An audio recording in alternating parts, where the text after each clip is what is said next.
Hello, I'm Jeremy Vine, and this is Panorama. Not another celebrity asking you to give generously for Africa, because in fact you already are via your taxes. Sorius Samura may not be a celebrity, but he is African. Then look at this, UNICEF, enough for sale them. It's shocking. And back home, he is famous for asking questions. Why haven't you done something? We set up monitoring teams. But children are still dying, and these drugs are being sold out there. And it is regrettable. Like, what happens to all that money anyway? It's obvious that Western aid isn't getting through.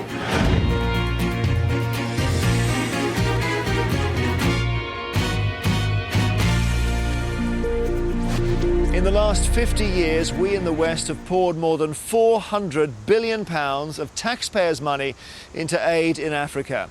But how much is there to show for it, and why are so many Africans still living in poverty, some in countries that are actually getting poorer?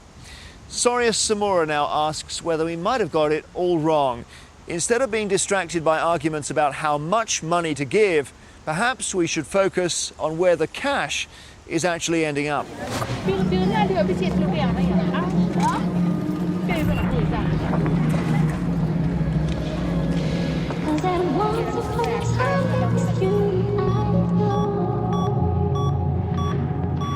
For today's new arrival, the fight has just begun.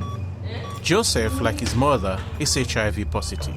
His mom, Elizabeth, arrived at this hospital just in time and in a critical condition. She had been in labor for 6 days, fearful to come in sooner because of local superstition. For kids like Joseph, the problems begin at birth. He's been greeted by a power failure at the hospital the very hour he was born. I too was born in this hospital 45 years ago. Life in Sierra Leone then wasn't easy. But it was nowhere near as hard as it is today, when 1 in 4 children will not make it to their 5th birthday. And 1 in 8 mothers will die giving birth. This was my first school and the place where I first witnessed the beginning of Sierra Leone's demise. When I was a small boy sitting behind a desk like this one, the government stopped paying teachers properly, so they started demanding money from young pupils in return for good grades. My generation learned corruption in the classroom. By 1977, the government declared education a privilege and not a right. It was this that radicalized my country's young people and led to the bloody civil war. Police and thief in a shootout. Nowadays they tell them not cool out. In the community the innocent to move out. The gangster them need a new route. Police and thief couldn't be friends. After a decade of fighting, the war came to an end thanks to an intervention by the British Army. This is the house I grew up in. It was a humble beginning, but we didn't have to rely on anyone else. My parents were able to look after us. But for most parents in Sierra Leone today, this is not the case. Over the next 3 years, British aid to Sierra Leone will be scaled up massively. But wherever I go, I hear stories of waste, inefficiency, and corruption. So will this money, your money, be well spent?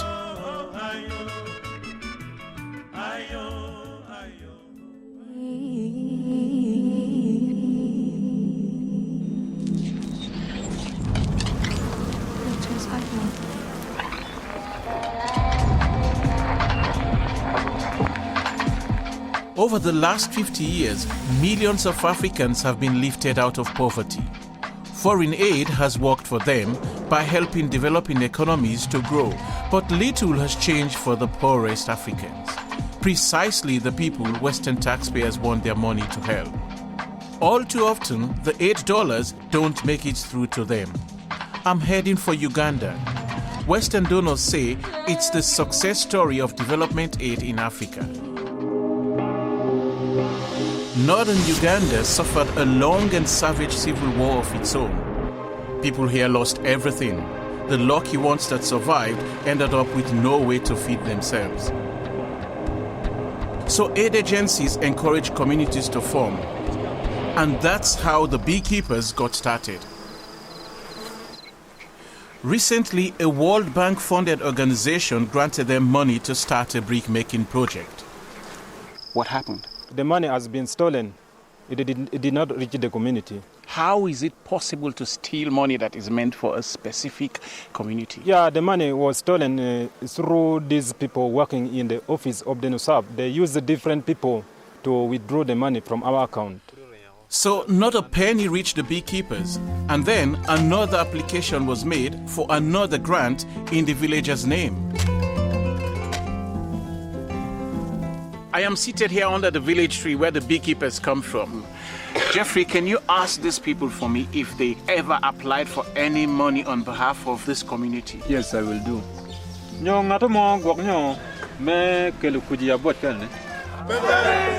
It was a fraud.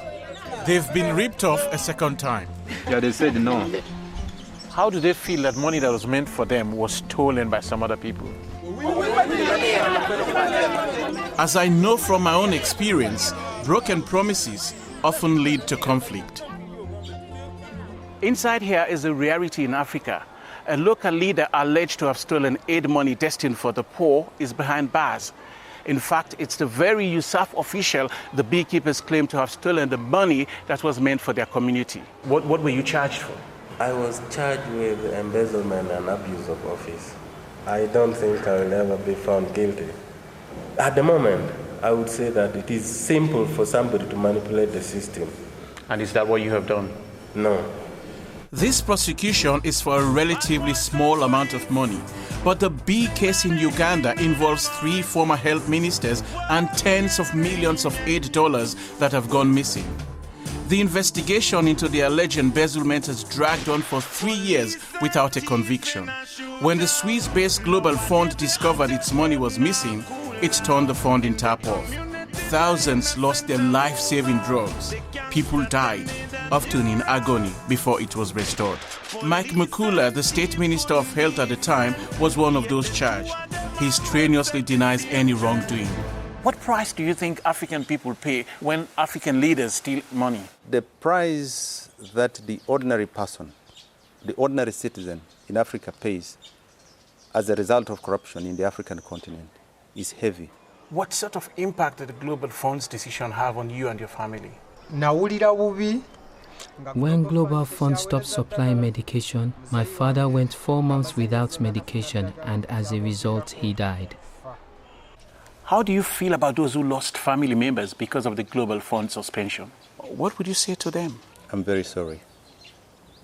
During his investigation into the management of the Global Fund, George Ogola described the behavior of your ministry and the organizations under it as greedy middlemen who dived in for the kill as the sick lay dying.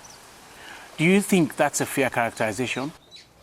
I think it is a fantasy. Florence, can you tell me what happened when the antiretroviral drugs were stopped in 2003?